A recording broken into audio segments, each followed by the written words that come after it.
نحمدہ ونصلی علی رسولہ الکریم اما بعد فاعوذ باللہ من الشیطان الرجیم بسم اللہ الرحمن الرحیم۔ کل ہم نے حدیث مبارکہ پڑھی کہ رسول اللہ صلی اللہ علیہ وآلہ وسلم کی محبت جو ہے یہ کامل ایمان ہے، ٹھیک ہے، یعنی کہ ایمان کا حصہ ہے۔ اس وقت تک بندے کا ایمان مکمل اور کامل نہیں ہو سکتا جب تک کہ اس کو ہر چیز سے زیادہ محبوب پاک صلی اللہ علیہ وسلم کی ذات نہ ہو، یعنی کہ ہر چیز سے بڑھ کر وہ آپ کی ذات سے محبت کرے۔ اب اسی درس کو ہم مزید آگے بڑھاتے ہیں کہ ایمان کی لذت کن چیزوں میں ہے، تو آئیے حدیث مبارکہ سنتے ہیں۔ حضرت انس رضی اللہ تعالی عنہ اس حدیث مبارکہ کے راوی ہیں، وہ فرماتے ہیں کہ رسول اللہ صلی اللہ علیہ وسلم نے فرمایا، جس میں بھی یہ تین باتیں ہوں گی وہ لذت ایمان سے لطف اندوز ہوگا، یعنی کہ وہ ایمان کی لذت کو پالے گا۔ وہ کون کون سی باتیں ہیں؟ پہلی فرمایا یہ کہ اللہ اور اس کا رسول صلی اللہ علیہ وآلہ وسلم اس کو ساری دنیا سے محبوب، اور دوسرے نمبر پہ فرمایا کہ کسی شخص سے محبت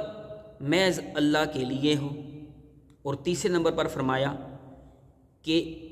کفر میں دوبارہ لوٹ کر آنا ایسے ہی اسے ناپسند ہو جیسے کہ آگ میں ڈالا جانا۔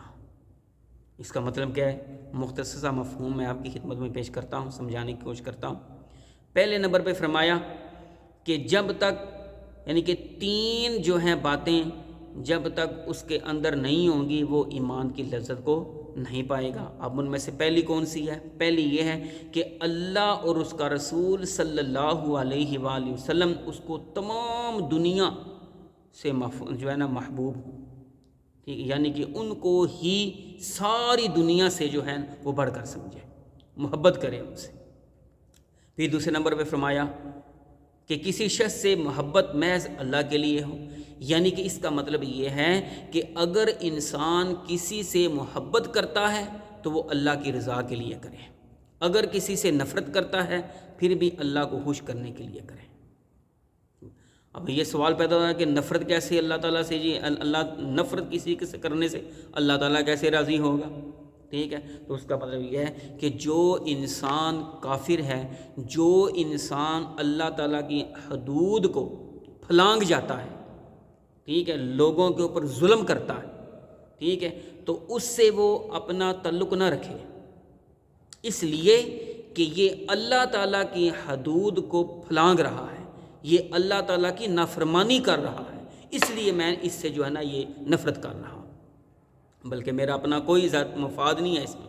لیکن میں صرف اس لیے اس شخص سے نفرت کرتا ہوں کہ یہ اللہ تعالیٰ کی نافرمانی کرتا ہے، اور فلاں شخص سے اس لیے محبت کرتا ہوں کہ وہ اللہ تعالیٰ کا فرما بردار ہے۔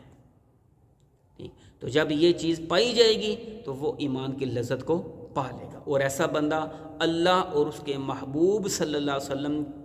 کی بارگاہ میں مقبول ہو جاتا ہے۔